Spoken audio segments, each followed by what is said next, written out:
I mean, just take a good look at it. It's saying, take me home, drive me, and show me off to your friends and family. I dare you. Welcome to the Kia Sportage review. Now, its futuristic design might actually remind you of the Hyundai Tucson which we had on the channel recently. No surprise there because Hyundai Motor Group own Kia Motors and both cars share the same N3EK platform, so you might spot a few familiar components in this review that you've seen before. For instance, when you pop open the bonnet, you'll find logos of both auto manufacturers present. But let's not forget that this review is all about the Sportage and all of its glory. So I'm gonna tell you everything you need to know about its practicality, its features. I'm gonna let it take a corner all by itself, and then tell you how much it will cost to own one. So without wasting any more of your time, let's get into this review.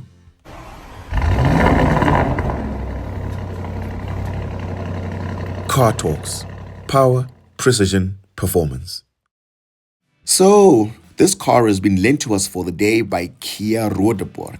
And if you're ever in need of any brand new or used Kia product, then reach out to Bongani. I'll leave his details in the description box below. By the way, just as a fun fact, the Sportage actually comes in two different sizes. You get a shorter European spec, which is what we have in South Africa, and a longer American spec, which you'll probably see when visiting countries such as the USA, Canada, the Cayman Islands, and many other Western countries. I think the longer version looks badass, and I like the side profile, especially with the chrome detailing around the windows. Now back to the Sportage that we actually get in South Africa. The build quality of this product is honestly undeniable. And yes, I do agree that new car prices are getting out of hand, but if this Sportage had a German badge, it would easily cross the 1 million rand mark for everything that you're getting. I mean, even the paddle shifts feel better than some of the German products. We'll talk about the various trim levels later in the video, but today we're in the Petrol GT Line Plus, which is the second highest trim level for this vehicle. And it is powered by a 1.6-liter turbo petrol engine producing 132 kilowatts and 265 newton meters of torque. Power is sent to the front wheels only via a 7-speed dual clutch transmission. It weighs 1,493 kilos and will do the 0 to 100 km per hour sprint in a claimed 8.8 seconds.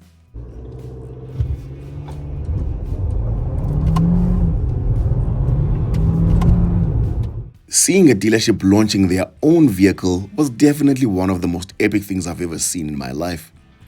But I guess some dealerships are really cool and chilled like that, while others are, let me plead the fifth and keep quiet. You never know who's watching. Moving on to practicality, you get a massive boot with 591 liters of capacity. You also get a 40-20-40 rear seat split configuration. Under the boot cover, you will find a full-sized alloy spare wheel, as is the case in the Tucson. That would be your 12-volt socket in case you go camping and decide to have a party for one. The tailgate is, of course, electric.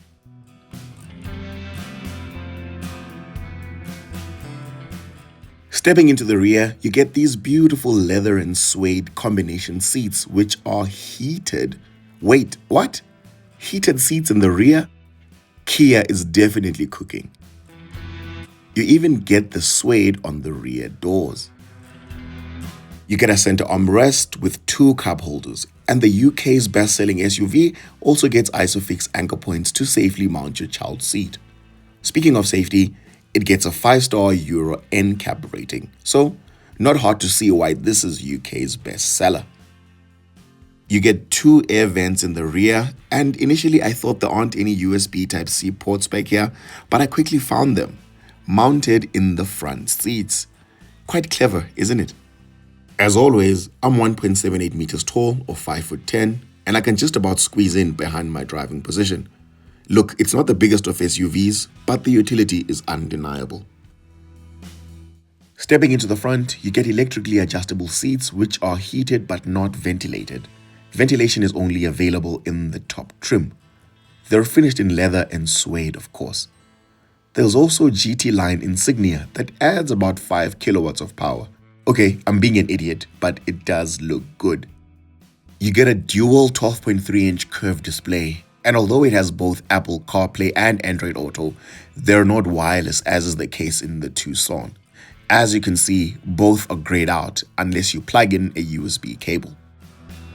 You get a massive panoramic sunroof with slide and tilt function. The black roof lining is a nice touch, of course.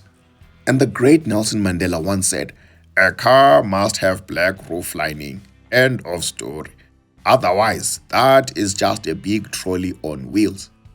That front camera you're seeing allows the car to read the road ahead and enables features such as lane departure warning with lane keep assist. Storage space is pretty decent too. You get a deep storage bin in the center console and an okay-ish cubbyhole. You also get 2 cup holders, a wireless charger with 2 USB ports and a 12-volt socket.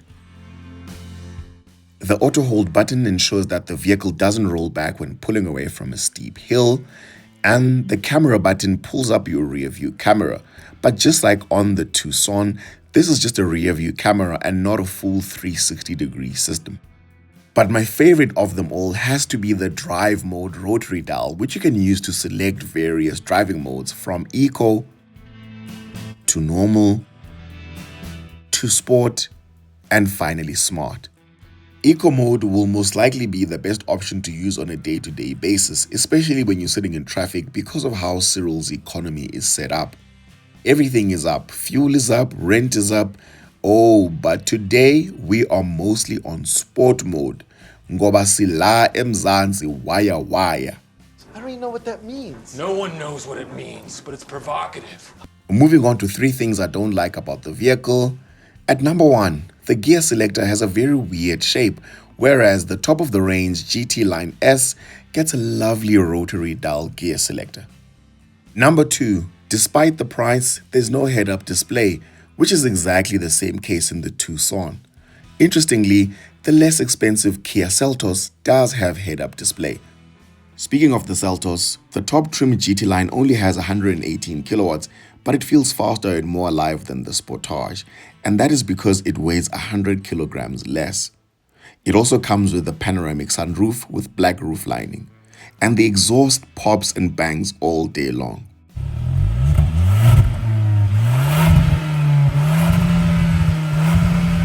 And all of this for less than 600,000 rands.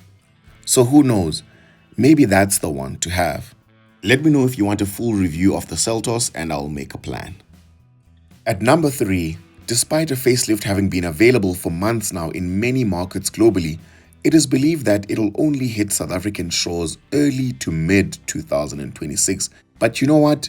This might actually be the right time to buy the current version because dealerships will be scrambling to clear the old stock before the facelift comes. So speak to Bongani from Kia Roodepoort and I'll see to it that you get a good discount on the car. But it's not all doom and gloom because here are 3 things I really like. And at number 1 is the build quality. It is unlike anything else at this price point. And even after 12,000 kilometers, this particular example still feels brand new. Number 2, the dual clutch transmission is fast enough without feeling clunky. And if you've ever driven a dual clutch gearbox in traffic, then you'll know exactly what I mean. Last but not least, the warranty and service plan are very generous. You get a 5-year unlimited kilometer warranty and a 6-year 90,000 kilometer service plan. So after all, it looks like Kia has inherited some of that Hyundai DNA. In terms of driving dynamics, despite having those 19-inch alloy wheels, the tires have a high sidewall to better absorb road imperfections. Additionally, the suspension is a multi-link setup in the rear, which makes the ride quality really supple. The 1.6-liter engine has plenty of shove as it makes peak torque from 1,500 RPM. But if it's the utility part of your SUV that you're actually after, then unfortunately the Sportage only has 170 millimeters of ground clearance. And the fact that it only comes with front-wheel drive in South Africa doesn't help matters either. which makes the Tucson a more capable off-roader with 181 millimeters of ground clearance, paired with the 2-liter turbo diesel engine and all-wheel drive system. Other highlight features include touch haptic buttons for your climate control, which also become your radio control buttons with one flick of a button. And for this particular trim level, you also get non-adaptive cruise control, but you do get the full adaptive system in the top of the range model. Blind spot monitoring is also standard, and because this particular model is fitted with a tow bar, it is worth mentioning that you get a brake towing capacity of 1.6 tons. Now, a couple of days ago, I had asked which review you'd like to see first between this one and the RS3, and most of you chose the RS3, of course, but you know what? I just thought, hey, why not give them everything all at once?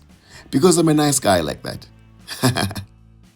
Claimed fuel consumption is 6.3 liters per 100 kilometers on the combined cycle, but the numbers we were getting were closer to 10 because we were cooking.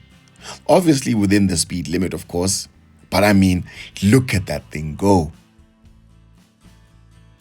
If you've reached this point of the video, thank you for watching. And before we get to pricing and the cost of ownership, if you're enjoying these videos, then do well to leave a like, comment, share, and subscribe. It goes a long way in growing our reach. So let's continue having those critical conversations and debates in the comment section. See you there.